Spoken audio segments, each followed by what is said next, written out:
I knew my husband was about to confess to a crime 3 seconds before he lifted his wine glass. Not because I trusted my instincts anymore, because Daniel only ever looked that pleased with himself when he thought he had taken something that belonged to someone else and turned it into proof that he mattered. We were halfway through dinner at his mother's house when he pushed his chair back from the table with that polished little pause he liked to use before making an announcement.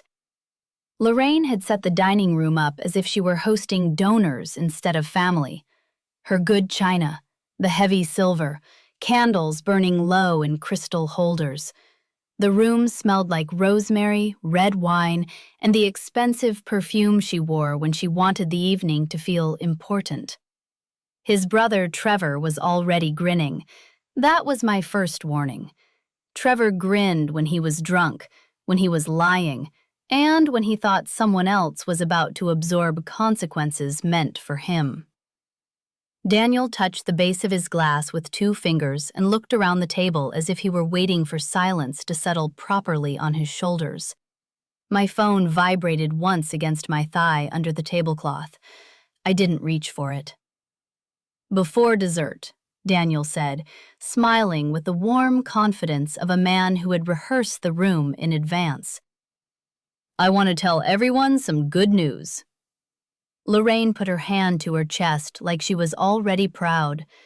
Across from me, his father, Richard, leaned back in his chair and folded his arms with the calm approval of a man who believed every sentence his son spoke deserved an audience. Trevor lifted his bourbon. "Here we go." Daniel looked at me then. That was the second warning. He wanted to see my face before everyone else did. "In the last 3 weeks," he said, "I've been working on something that's going to change the trajectory of this family." Lorraine smiled at me in a way that wasn't really a smile at all. "Daniel's always been the one with initiative," she said. I folded my napkin once in my lap and kept my expression still. He lifted his glass higher. "I sold Eva's fraud model this afternoon," he said. $120,000, wired before close of business. Trevor laughed out loud. Lorraine actually clapped. Richard let out a low whistle. "Now that is what leadership looks like." I heard Lorraine say, "Finally," under her breath, as if a long inconvenience had been resolved. What I did not do was react. Daniel was still watching me, waiting probably for outrage, for the scene he would later describe as proof that I had always been difficult, unstable, impossible to include in rational family decisions. Instead, I picked up my water glass and took one measured sip. My phone vibrated again. I knew without looking who it was. Special Agent Mara Velez had told me at noon to keep my phone close and my behavior ordinary. She had also told me that federal vehicles would arrive only when all named parties were present in one location. Daniel mistook my calm for shock and smiled wider. "It was just sitting there," he said to the table, not to me. "Untapped, under-leveraged. I found the right buyer, got the documents cleaned up, and made sure the asset finally started doing what it was supposed to do." Trevor raised his glass toward him. "To making deadweight productive." Lorraine clicked her glass against his. "To family stewardship." The room laughed softly around me. It is strange what the mind does in moments like that. Mine did not go to the transfer filing or the forged signature. It went back, instead, to a Sunday in March 7 years earlier, when Lorraine had looked at the lemon tart I brought for Easter and asked whether the bakery had been out of anything more homemade. That was how it had always happened with them. Not one grand cruelty, 1,000 small calibrations. By the time Daniel and I had been married a year, his family had developed a reliable method for making me feel both hyper-visible and irrelevant. If I worked late, I was selfish. If I came to dinner straight from work, I had the wrong tone, the wrong wine, the wrong timing, the wrong face. Lorraine corrected where I placed serving spoons in a kitchen that was not mine. Richard answered Daniel's opinions and ignored mine even when we had said the same thing 30 seconds apart. Daniel never openly joined in. Instead, he translated me. She doesn't mean it like that. Eva gets intense when she's tired. You know how work is for her. At first, I mistook that for protection. It took me too long to understand that he was sanding me down into someone more manageable, then quietly blaming me for how small I had become.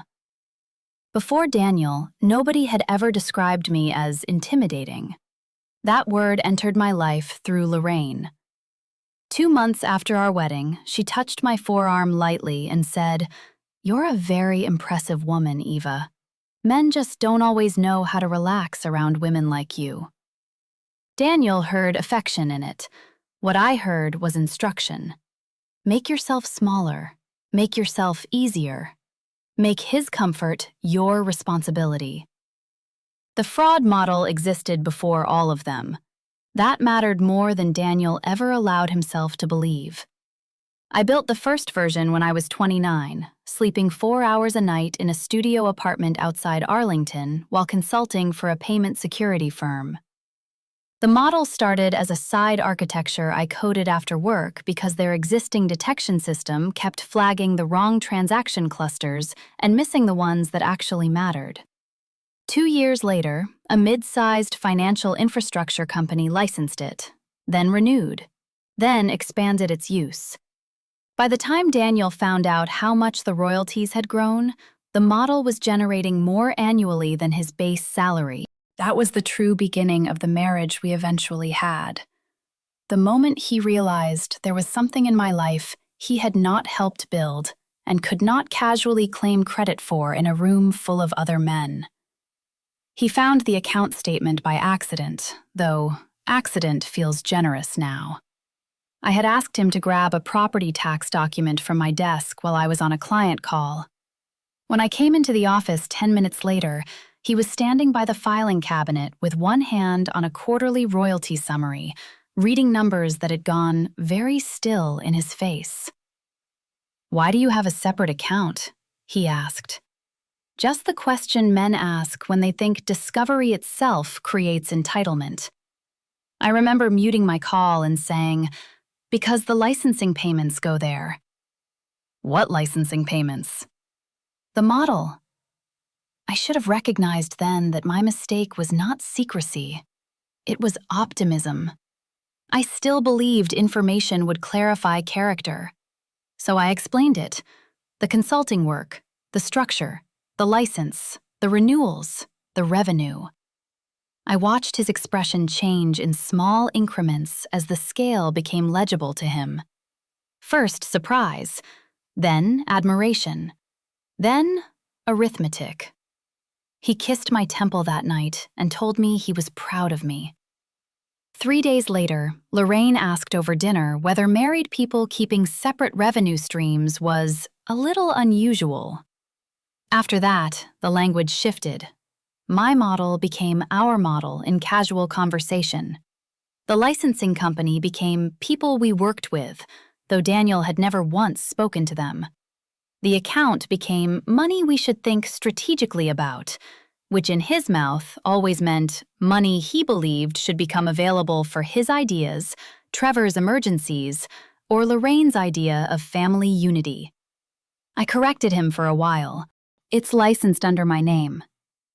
"It predates the marriage." "That revenue isn't part of our joint budget." The last time I said something like that in front of Lorraine, she set down her fork and looked at me with pity. "Eva," she said, "there is something so lonely about the way you think." Richard added, "Marriage isn't meant to be run like a merger." Trevor, who at that point owed us nearly $14,000, laughed and said, "If you died tomorrow, nobody would care whose spreadsheet it sat on." Daniel told me on the drive home that I made everything harder than it needed to be. The years that followed did not collapse all at once. They thinned. Daniel stayed charming in public. In private, he developed the habit of treating my work as both useful and vaguely rude. Useful when it covered a tax bill, rude when it required travel, boundaries, or the simple acknowledgement that my life extended beyond the emotional climate of his family. By year 5, he had started calling the model my obsession on bad days and our safety net on good ones. By year 6, Trevor had begun asking whether I had ever considered an exit. That word stayed with me, because of the way Daniel had gone still when Trevor said it. Then Daniel laughed and asked, too casually, what I thought the model would fetch if I ever got tired of babysitting it. I said I wasn't planning to sell. Trevor smirked. Everything has a number.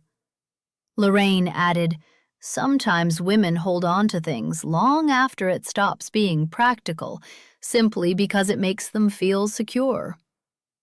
I looked at Daniel, waiting for him to tell them to stop. He reached for the salt. A week later, I changed the passcode on my office cabinet and moved the oldest licensing agreements into a bank box under my maiden name. The trip to Zurich was what gave him room. I was invited to speak on a panel about adaptive compliance systems at a financial crimes conference in late October. It was 4 days of dense presentations and networking breakfasts. It was also, unexpectedly, peaceful. Nobody there asked me why I worked so much. Nobody suggested I was neglecting anything. Daniel drove me to the airport before dawn and spent most of the ride complaining about a client. He kissed me quickly at departures and asked whether I really needed to stay the full week. Yes, I said. He smiled, but the corners of it felt rehearsed. Try not to disappear into your little machine world. I called when I landed. He didn't answer. He texted an hour later that he was in meetings all afternoon. The next 2 days were more of the same. Unavailable, at dinner, running around, phone dying, and yet, somehow, visible. On the third night, I saw a photo Trevor posted from a steakhouse in Georgetown. Daniel was in the background, leaning over the table with paperwork spread in front of him. There was a legal pad, a fountain pen, Trevor's elbow, a man in a navy suit I did not know. Nothing in the image was proof. Everything in it was pattern. The alert hit my inbox at 3:14 a.m. Zurich time. Subject line, change in ownership record. For a few seconds, I thought I was still dreaming. Then I opened the notice and felt something inside me go very cold and very clean. Transfer initiated. Asset assignment filed. New holding entity of record, DTR Strategic Holdings, LLC. DTR. Daniel. Trevor. Richard. I sat on the edge of the bed, reading the same 3 lines until they became physical. Then I opened the attached document. There it was. My name. My signature. A sale price far below market. Language assigning operational control and future licensing rights to an LLC formed 11 days earlier. Daniel had signed as authorized manager. Trevor was listed as witness. I looked again at the signature. It was close. Very close. Close enough for a buyer in a hurry. Close enough for a husband who had spent years watching me sign papers at the kitchen counter. But not close enough for me. Daniel had copied the shape. He had missed the habit.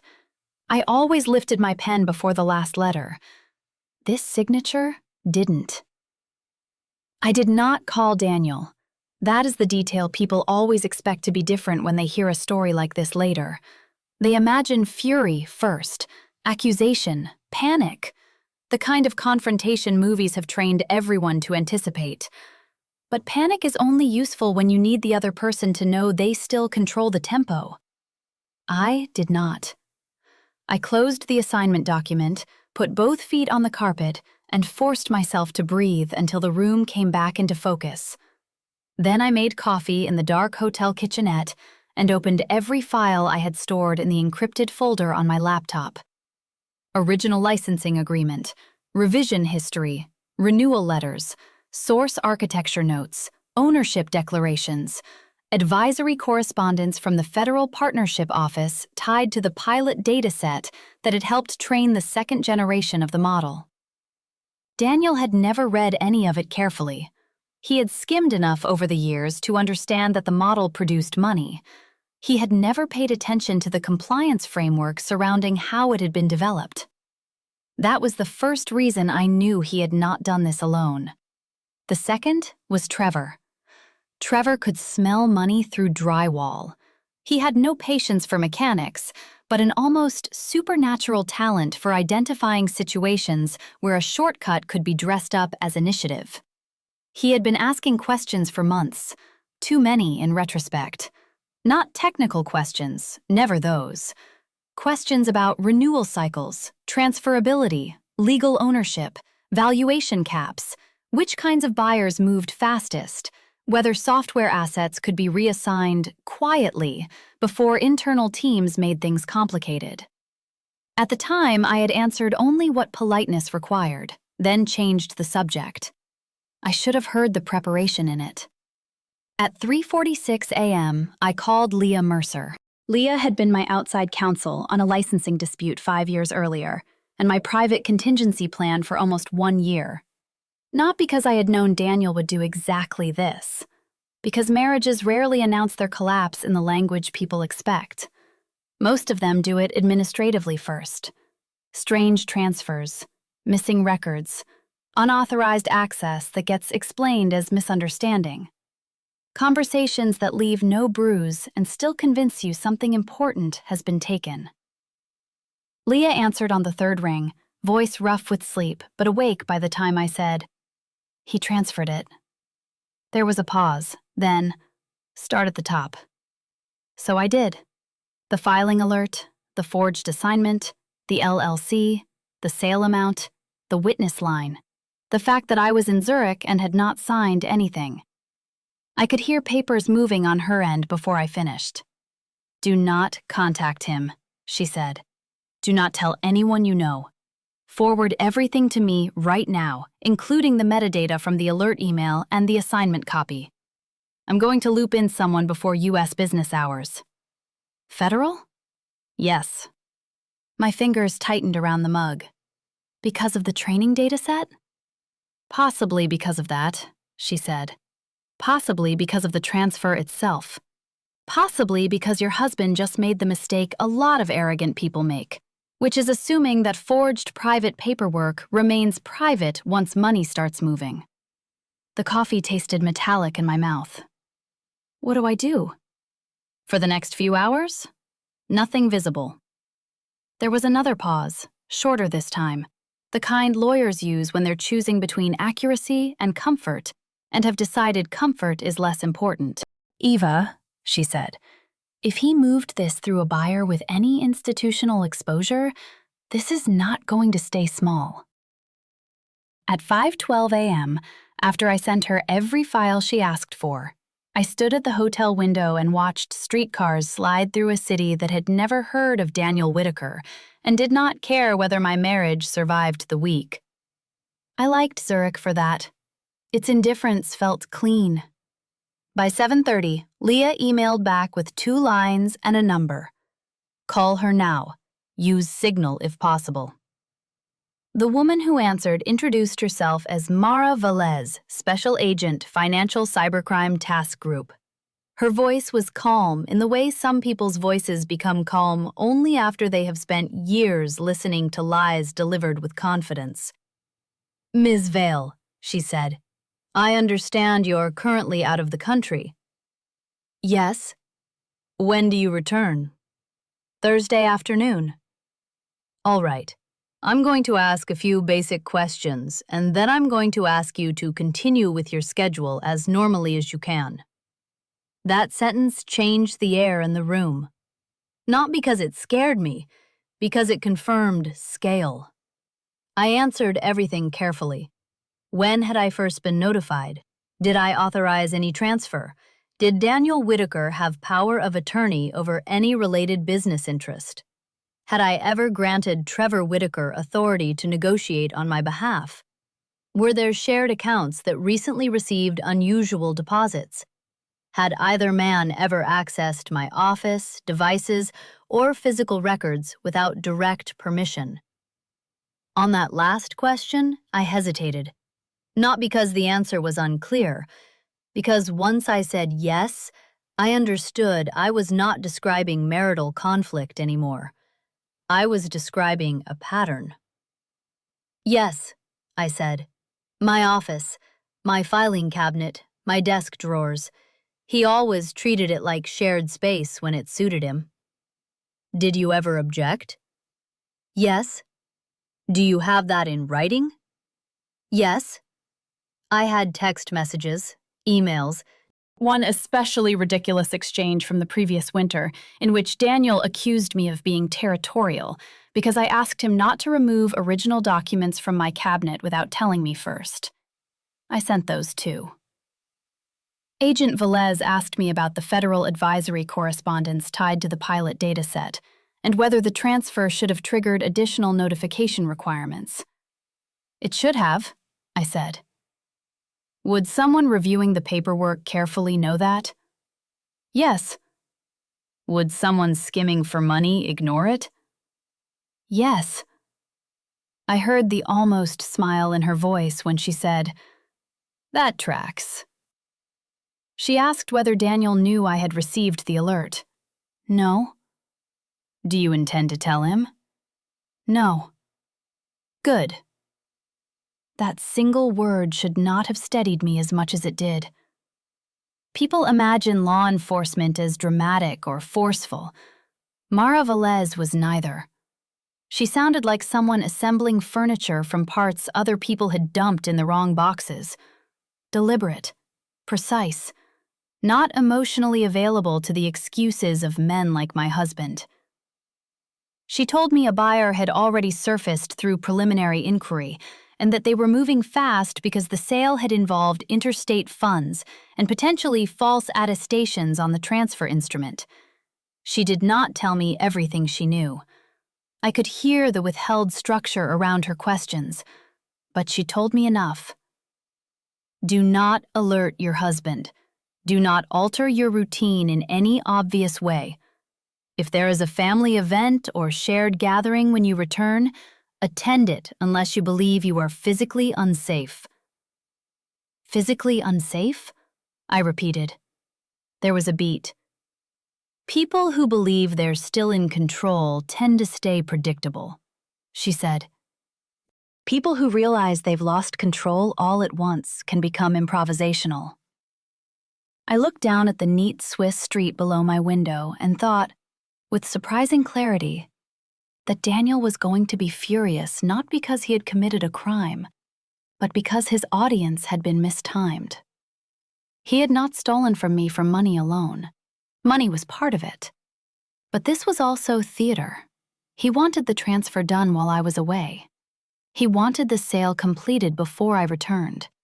He wanted to stand in a room full of the people who had spent years treating me like an administrative inconvenience and present them with proof that he, not I, had ultimately decided what happened to the most valuable thing I had ever built. The call ended with instructions. Keep records, say little, act normal. Answer if she called. Keep my phone near me. Then I showered, dressed, and gave a keynote at 9 a.m. on adaptive fraud detection systems in cross-border payment rails, without once mentioning that my husband had forged my signature while I was asleep 6 floors above a tram line. That was the strangest part of the whole week. Not the crime, the coexistence.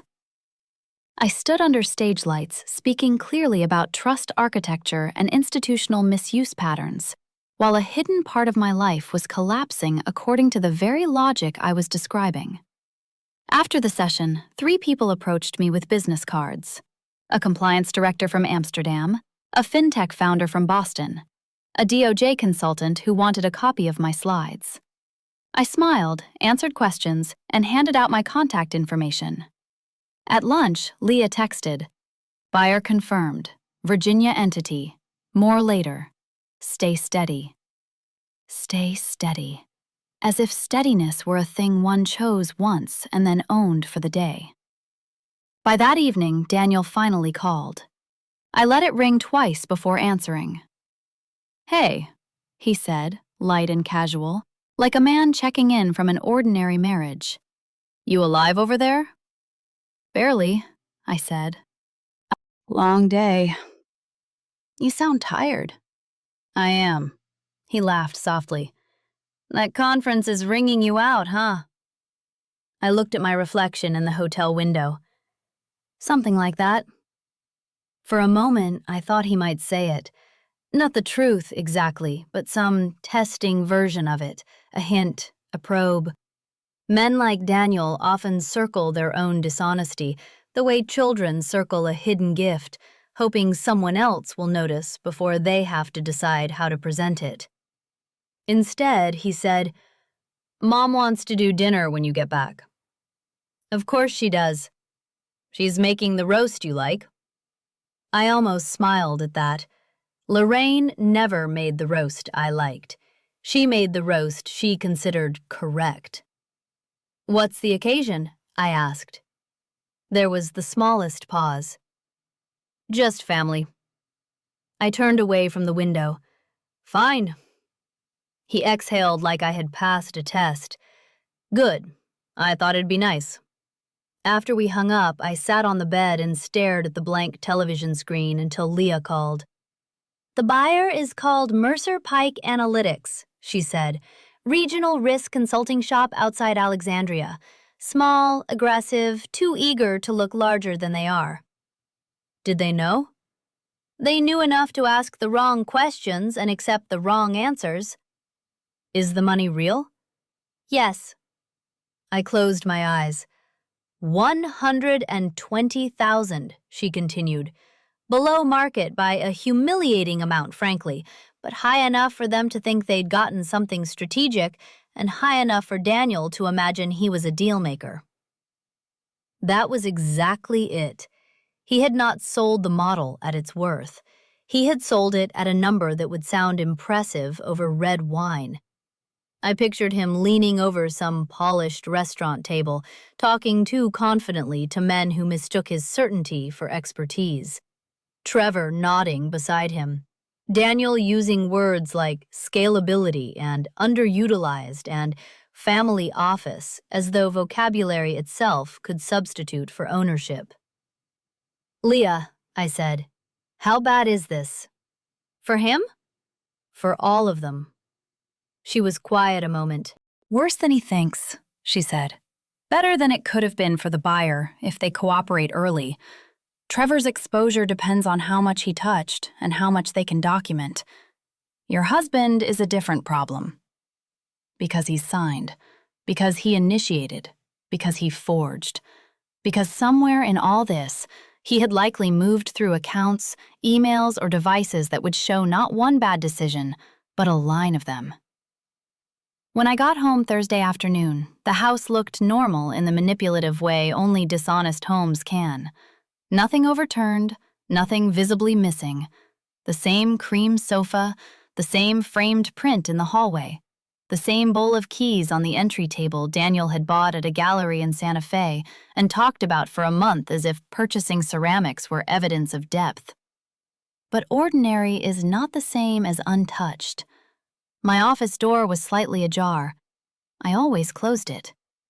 Inside, the room smelled faintly of Daniel's cologne, cedar, and something darker underneath. My desk had been wiped down, too carefully. The legal pads were stacked straighter than I left them. One file drawer was not fully shut. I stood very still in the center of the room and looked. The blue folder containing archived renewal notices had been moved behind the red one. The external drive I kept in the back compartment was angled differently. A paperclip tin sat open on the far corner of the desk, even though I had closed it before leaving. He had searched, then tried to restore. That is a very particular insult. Not just violation, curated violation. I took out my phone and photographed everything before touching it. Then I opened the half-shut drawer. 2 copies of old signature pages were missing from the front section of my personal records binder. The originals were still in the bank box, which meant he had likely made photocopies before I changed storage on the most sensitive files. But he had kept the copies, or used them and failed to replace them. The arrogance of that steadied me more than reassurance would have. People imagine betrayal as evidence that they were not paying attention. Sometimes it is the opposite. Sometimes you were paying attention for years and only lacked an event large enough to force your own interpretation to the surface. There was a text from Daniel on my screen. Running late. Don't forget dinner tomorrow at Mom's. 7. Wear something nice. Wear something nice. As if I were the accessory. As if he were hosting. As if tomorrow was a performance he had earned. I set the phone down and sat in my desk chair, looking at the room he had searched through, the records he had sampled, the life he had mistaken for accessible simply because he had stood near it long enough. Then Agent Velez called. "Are you home?" she asked. "Yes." "Are you alone?" "Yes." "Good. Tomorrow evening, be at the dinner. Keep your phone on you. Do not warn them. Do not isolate yourself with your husband before or after the meal if you can avoid it." My throat tightened once and released. Tomorrow? Yes. There was no ceremony in the word, no dramatic emphasis, just schedule. I looked around my office, at the quiet order of my own papers, at the drawer he had not quite managed to close. "Understood," I said.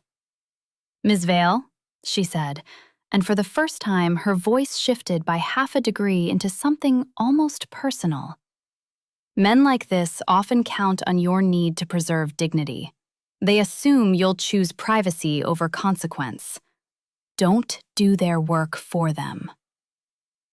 After the call ended, I sat there for another minute with my hand over the phone. Then I opened my closet and started deciding what to wear to my husband's arrest. I chose the black dress, not because it was dramatic, because it was simple. Clean lines, no pattern, no softness to misread as apology. It was the dress I wore when I needed to think clearly in rooms where other people performed confidence instead of having it. Lorraine noticed immediately. She always noticed everything that could be interpreted as defiance. When I stepped into her house the next evening, she took my coat with a brief pause that lasted just long enough to register disapproval. "Black," she said lightly. "I thought tonight might call for something a little more celebratory." I met her eyes for a second. "It's what I had ready." She smiled in that way that meant she had filed the answer somewhere permanent. The house was warm, overlit, and arranged with intention. The dining table had been extended. The good plates were already set. Candles were lit, even though it wasn't fully dark yet. There were fresh flowers in a low arrangement that forced everyone to lean slightly forward to see past them. Lorraine believed in staging. Richard was in the living room, pouring bourbon. Trevor stood by the window, already halfway through his first drink, talking too loudly about something involving a massive upside and timing the market. Daniel was not in the room yet. That, too, was deliberate. He liked entrances. "Eva," Richard said, as if I had just arrived from a pleasant errand instead of returning from a week that had split my life in two. "Good trip?" "It was productive." He nodded once, satisfied with the efficiency of that answer. "That's what matters."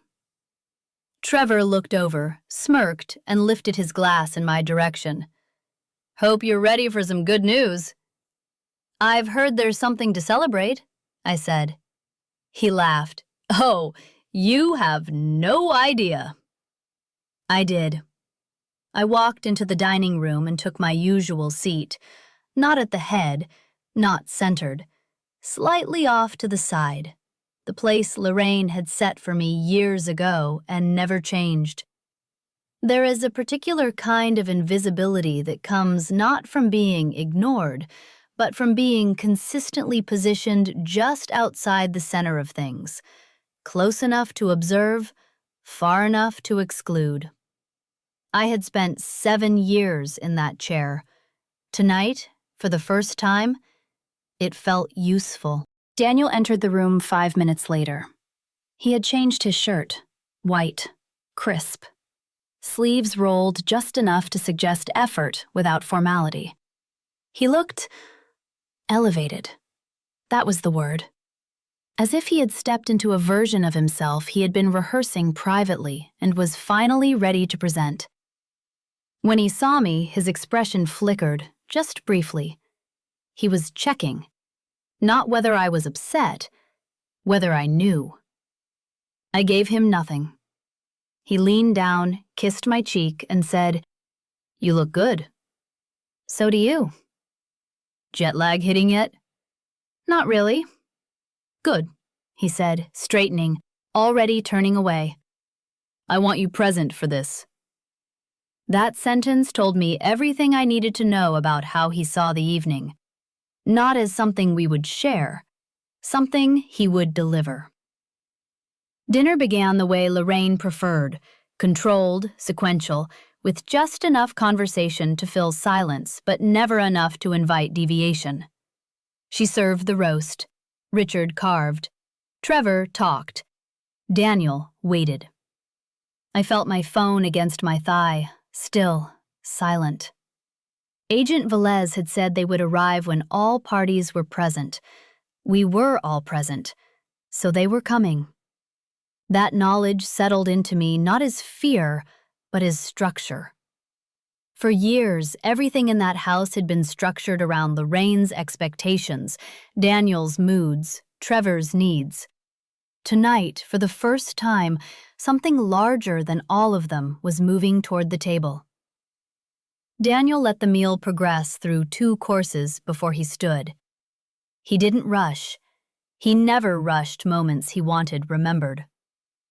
"Before we finish," he said, lifting his glass, "I want to talk about what the last few weeks have been about." Lorraine set her fork down immediately. Trevor leaned forward. Richard nodded once, already approving whatever came next. Daniel began with the language he had practiced: initiative, vision, timing, opportunity. He spoke about underutilized assets, about recognizing value where others saw complexity, about stepping in when things had been stagnant. I watched his hands as he spoke, confident, controlled, the hands of a man who believed he had done something clever. "Nobody likes to say it out loud," he continued, smiling slightly. "But sometimes the smartest thing you can do is take something that's been sitting still and make it move." Trevor laughed. "Say it." Daniel glanced at me again, still checking, still expecting, still misunderstanding what silence meant. "Eva has had this model for years," he said. "Incredible piece of work, but it wasn't being maximized. It wasn't positioned correctly." Lorraine nodded slowly, as if this confirmed something she had always suspected. Daniel continued, "While she was overseas, I took the initiative to restructure ownership through a holding entity, cleaned up the paperwork, found the right buyer." He lifted his glass slightly higher. "We closed at $120,000. Trevor clapped once, hard. "That's what I'm talking about."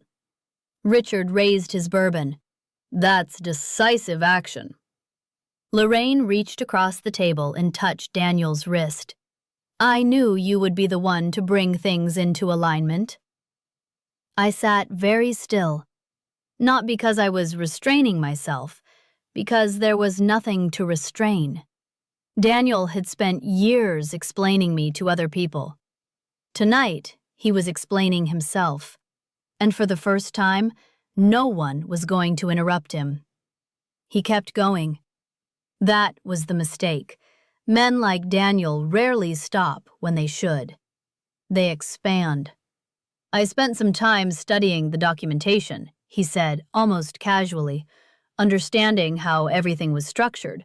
Once you know what to look for, it's not that complicated." Trevor leaned in. "What about the signatures?" Daniel smiled, that small, proud, dangerous smile. "It's about consistency," he said. "Pressure, angle, rhythm. Once you break it down, it's just repetition." Lorraine laughed softly, as if he had just described a clever household trick. I felt something shift in the air. Not in the room. In time. My phone vibrated once. There it was. Not loud, not dramatic, just a small, precise signal. I placed my napkin on the table. "Excuse me," I said. No one stopped me. Daniel was still talking, explaining how he had contacted buyers directly, how he had avoided intermediaries, how he had negotiated terms. I stepped out through the sliding glass door into Lorraine's backyard. The air was colder than I expected. Sharp. Clean. For a moment, I stood there without answering the phone. I could hear Daniel's voice through the glass. Confident, certain, still performing. Then I picked up. "We're 2 minutes out," Agent Velez said. "Everyone's here." "Good. Stay inside once you return." "I understand." I ended the call and looked out across the yard. Lorraine had a small garden she maintained for photographs, not for use. Everything arranged, balanced, controlled, nothing accidental. Inside, through the glass, Daniel was passing his phone around, showing something. Probably the transfer confirmation. Proof. Evidence. I watched Trevor lean over it, nodding. Richard squinting. Lorraine smiling. For a brief moment, I felt something I had not expected. Not anger, not relief. Recognition. This was what they had always been. Not just unkind, not just dismissive. Aligned. A system. And systems, once exposed, behave predictably. I opened the door and stepped back inside. Daniel looked up as I returned.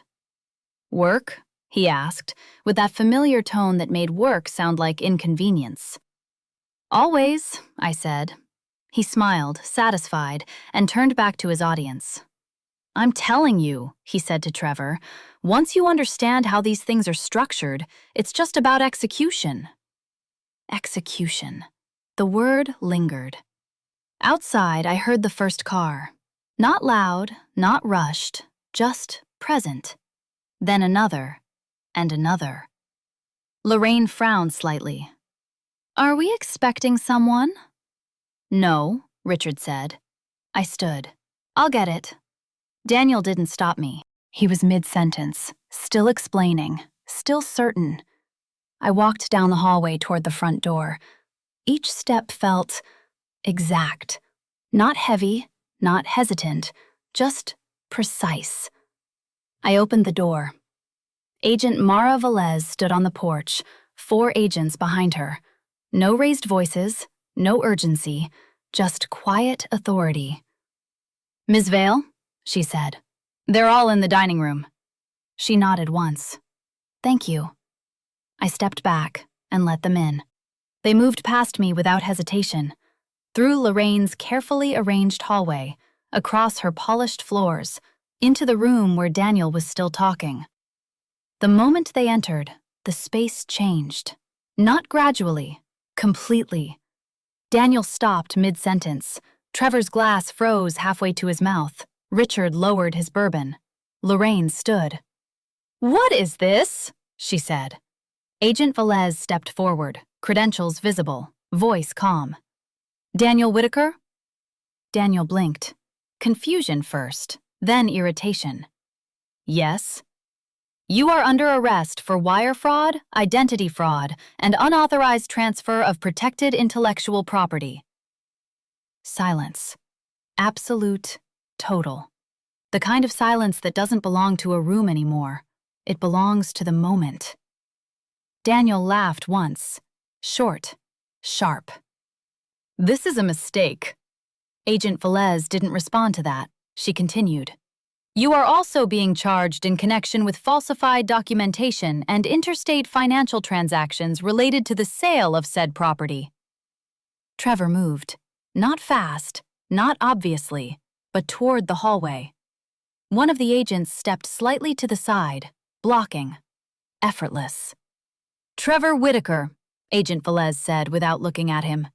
We'll need you to come with us as well. I didn't, he started. You can explain that at the field office. Richard stood up. You can't just come into my house. Sir, another agent said, not unkindly. Please sit down. He sat. Lorraine made a sound, not a word. Something smaller, something breaking. Daniel turned then, to me, finally, really looking, for the first time that night, for the first time in a long time. Eva, he said. My name sounded unfamiliar in his mouth. Tell them, he said. This is a misunderstanding. We're married. You authorized. I held his gaze and said nothing, because there was nothing left to translate. For a moment, Daniel didn't understand what my silence meant. Not really. He had spent years interpreting it as hesitation, discomfort, overthinking, anything but intention. Silence to him had always been a gap he could fill, a space where his version of events would naturally settle if I didn't interrupt quickly enough. So he kept going. Eva, he said again, more urgently now, stepping toward me despite the agent already reaching for his wrist. Tell them you signed it. You know we talked about restructuring. You said it was fine. I didn't, I said. My voice was quiet, even, not raised, not emotional, just final. The words landed harder than anything louder would have. Daniel stopped, not physically, internally. You could see it, the exact moment something inside his understanding of the world shifted out of alignment. No, he said, shaking his head once, like he could dislodge reality back into place. No, that's not. You're not saying this right. Agent Velez stepped forward. Mr. Whitaker, she said, we have documentation of the forged signature, communications between you and the buyer referencing the transfer, and records of the LLC formation tied to both you and your brother. She paused just long enough for it to settle. We do not require your wife's statement to proceed. That was when Daniel's expression changed again. Not confusion, not anger. Recognition. Not of guilt, of consequence. Trevor spoke next. Of course he did. Men like Trevor always try to move first when things collapse, not to fix anything, just to reposition. This is ridiculous, he said, holding his hands out slightly, palms up, like openness itself could function as defense. I didn't do anything. I just helped set up the company. That's legal. People do that all the time. Yes, one of the agents said calmly. They do. Trevor nodded quickly, seizing on the agreement. Exactly. So whatever he did, which you discussed in multiple text exchanges, Agent Velez added, turning her head slightly toward him now, including messages referencing the need to move it before she gets back and make sure the signature matches. Trevor's mouth opened, closed. He looked at Daniel. That was the fracture point, the exact second where alignment turns into distance. You said, Trevor started, lower now, sharper. You said everything was handled. Daniel didn't answer, because for the first time since I had known him, He didn't have a version of events that worked. Lorraine stepped forward then.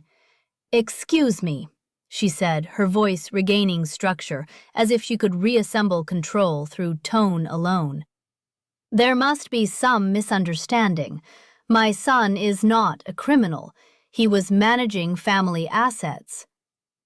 Agent Velez looked at her, not unkindly, not dismissively, just directly.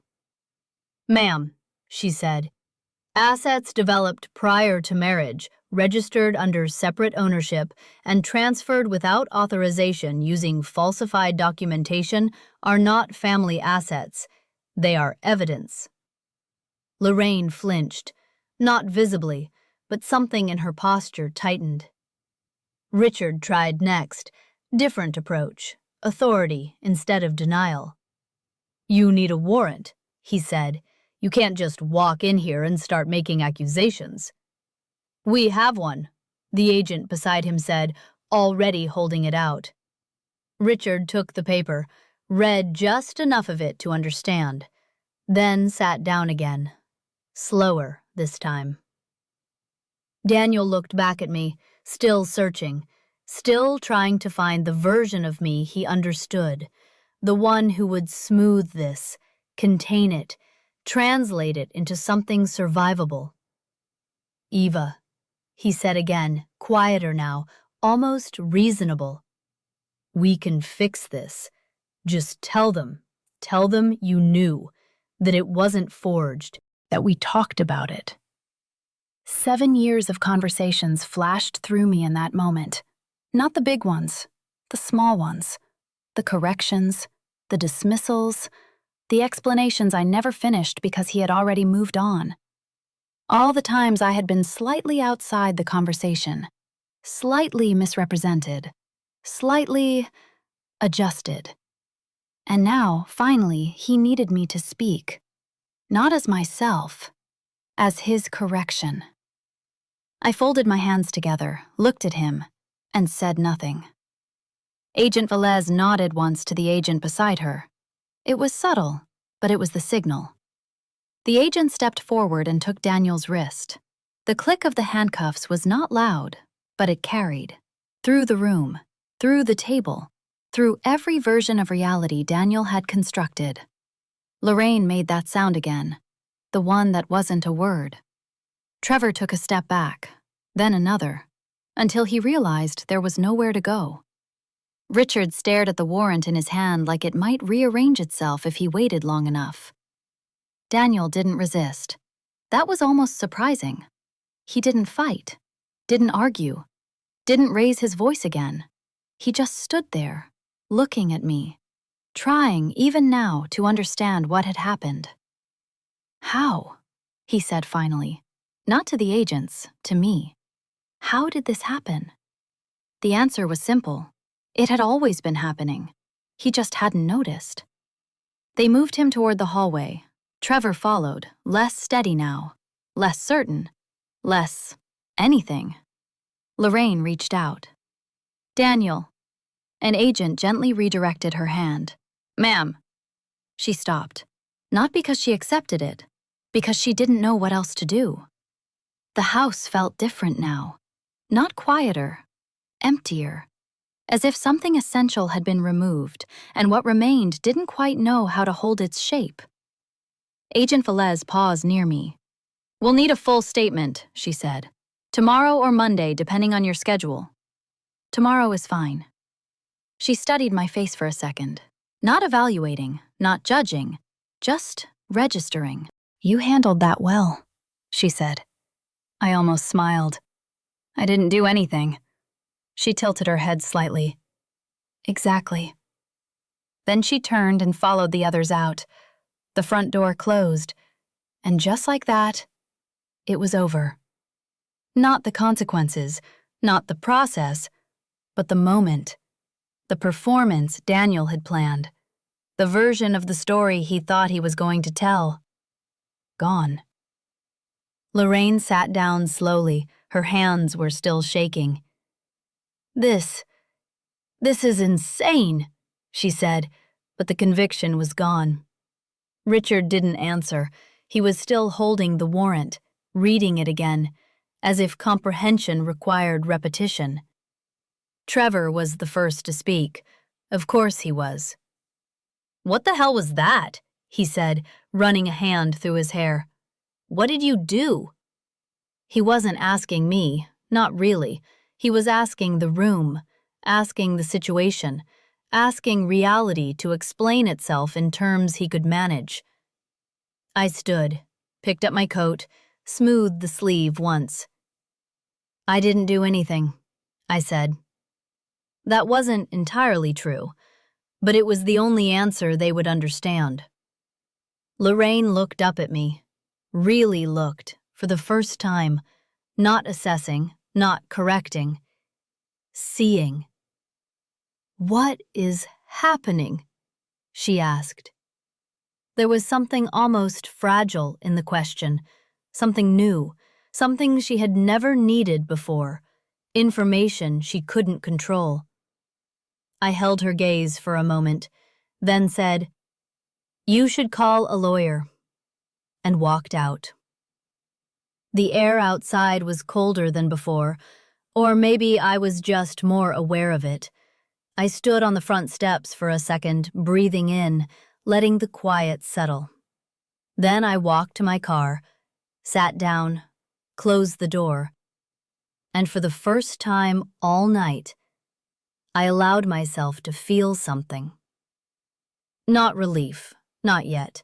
Relief comes later, after paperwork, after court dates, after everything has been said and recorded and finalized. What I felt was clarity, the kind that only comes when something ends cleanly, no ambiguity, no lingering question of whether I should have done something differently, because I hadn't needed to do anything at all. That was the part Daniel never understood. Power isn't always loud. Sometimes it's preparation. Sometimes it's documentation. Sometimes it's knowing exactly when to stop speaking. My phone buzzed, a message from Leah. "He's in custody. Buyer already contacted. This is moving fast.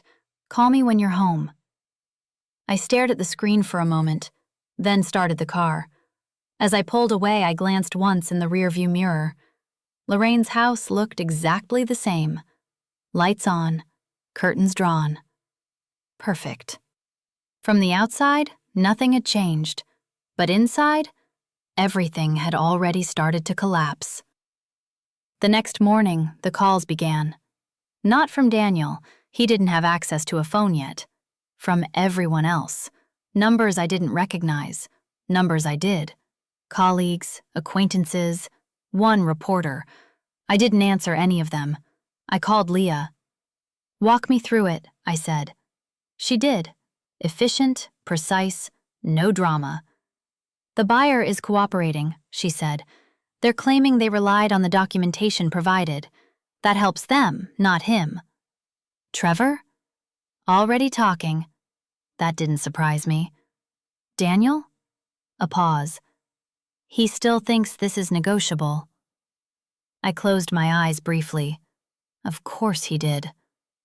"He's asking for representation that can clarify intent," she continued, "which is lawyer language for he hasn't accepted the reality of what he did yet." "And the charges?" "Stacking."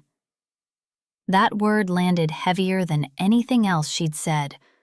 Stacking meant this wasn't one mistake.